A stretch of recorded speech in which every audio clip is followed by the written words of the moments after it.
Welcome to this explainer. Look, at its absolute zenith, Carrefour wasn't just a grocery store. It was an undisputed global empire. We're talking about a monolithic enterprise pulling in roughly $100 billion in annual revenue. $100 billion. They operated thousands of locations across more than 30 countries, employing well over a third of a million people. I mean, they were a retail leviathan. But today we're unpacking the high cost of pioneering the modern retail landscape. So grab a notebook because this story, it's an absolute masterclass in global business strategy, corporate hubris, and the desperate fight for survival. So it begs the question, right? How did a company that literally invented an entirely new way to shop end up fighting for its very life against the exact forces it helped unleash? It's a genuinely fascinating paradox. Imagine creating a business model so revolutionary that it completely reshapes global consumer habits, giving you this impenetrable competitive moat for decades. You're the apex predator of commerce, and yet, almost imperceptibly at first, the ground beneath that empire begins to shift. This is the story of a titan reaching the absolute peak of its industry, only to realize the summit it conquered is crumbling right out from under them. All right, part one, the hypermarket pioneer. Let's set the scene. Picture this. It's 1963 in Saint-Geneviève-des-Bois, a bustling suburb of Paris. A new storefront opens its doors, and the consumers walking inside are experiencing something that feels almost alien to them.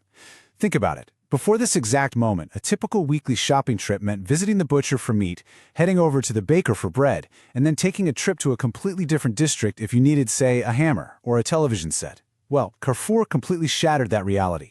They introduced a sprawling 26,000 square foot facility with 450 parking spaces. The concept was remarkably simple but staggering in its execution, everything under one roof. Today, sure, we take this extreme convenience for granted. But back in the 1960s, it created an unprecedented sense of scale. They didn't just open a store, they engineered a brand new consumer lifestyle. And man, the idea spread like wildfire. Fueled by the astronomical success of this groundbreaking concept, Carrefour confidently exported their massive retail footprint. They took this monolithic, sprawling, everything-under-one-roof idea and pushed it aggressively into global territories, eventually planting their flag in over 30 different countries. The corporate mindset at the time was crystal clear. Bigger is objectively better. You conquer markets through the sheer force of square footage. And for a really long time, as they erected these massive concrete fortresses of commerce from Spain to South America, the strategy seemed completely invincible. They were the ultimate blueprint that every other retailer in the world was desperately trying to copy. Which brings us to part two, the global expansion trap. Because, as we often see, massive early success can create some major blind spots. This aggressive push into vast, complex new markets, specifically in Asia and Latin America, soon became a very real trap. The core issue fundamentally boiled down to a clash between standardizing the quote-unquote French way and adapting through genuine market localization. Carrefour mistakenly assumed that their highly standardized, massive French model could simply be copy-pasted into completely different cultures. They thought the hypermarket was a universal language, but spoiler alert, it wasn't. Take China, for example. Consumer habits there heavily favored daily trips, often on foot or by bicycle, to buy fresh, live produce. This violently clashed with the French habit of driving a car to a massive suburban warehouse to stock up on packaged goods for 2 weeks. By ignoring these deeply ingrained nuances in daily routines and transport, the standardized model just fell completely flat. And the fallout was brutal. When the rigid French model failed to resonate in these incredibly diverse markets, Carrefour was left holding the bag on cripplingly high overhead costs. We're talking about gigantic, insanely expensive real estate footprints. Think massive air-conditioned warehouses and immense supply chains that simply weren't converting local foot traffic into actual profit. Because their operations were so heavily standardized, they suffered from dangerously slow adaptation. They were basically a massive cargo ship that saw the iceberg ahead but literally couldn't turn the wheel fast enough to avoid impact.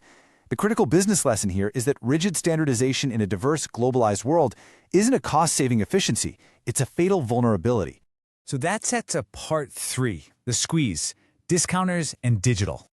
As their international expansion floundered, a brutal two-front war suddenly erupted right in their core European markets.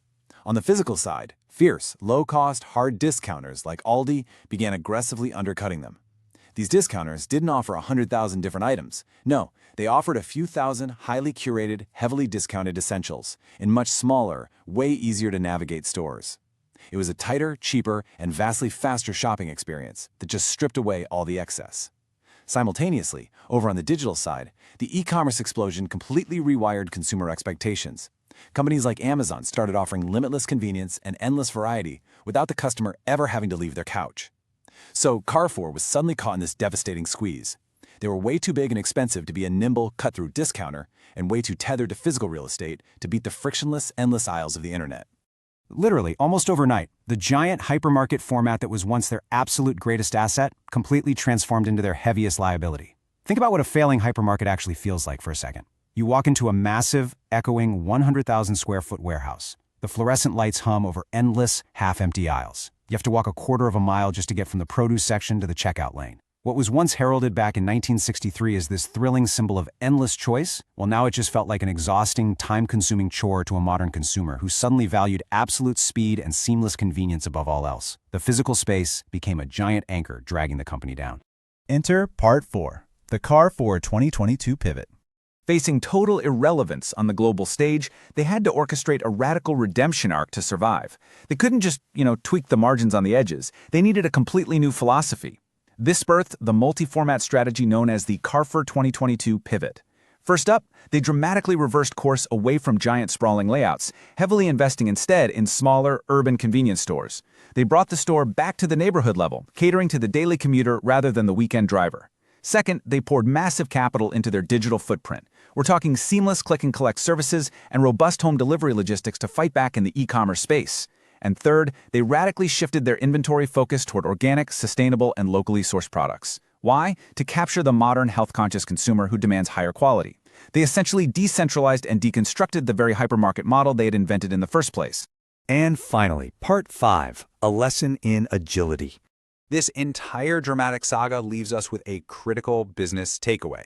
Past success guarantees absolutely nothing. You can literally invent the definitive retail format of the 20th century. You can expand your empire to dozens of countries and generate billions upon billions in revenue, but true survival demands constant, agile reinvention. When the consumer's world changes, when their daily habits, their technologies, and their core values shift, your business model has got to change right along with it, or you're going to be left behind wandering your own massive, empty aisles. It's a stark reminder for any professional or business leader looking at their own industry. The exact moment you stop evolving is the exact moment you start dying. I want to end this explainer with a provocative thought to kind of leave you pondering. If the very pioneer of the giant everything under one roof hypermarket is actively choosing to go small, to go digital, and to become hyper-focused, what does that actually mean for the future of the physical spaces we shop in? The era of the monolithic hypermarket might be ending, but the evolution of how we buy, that's just getting started. Think about that the next time you walk into a store. Thanks so much for learning with me today.